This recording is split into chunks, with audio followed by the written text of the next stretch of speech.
Okay. Well, there's a pipe on this side going into the house. We got to pull that out of there. We're underneath the sidewalk by about 8 inches on this side.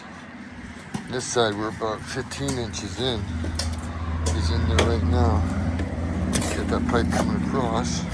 We got NFG out front. We're getting a new meter put in as we speak.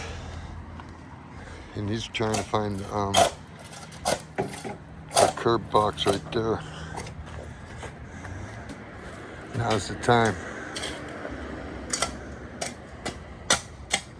Yes. This is sponsored by Dobrik Electric and Services in Edinger and Son. Gas lines, manual digging, 2 feet plus. That's what we do. Please like, share, subscribe. That's all you need to know. Thanks.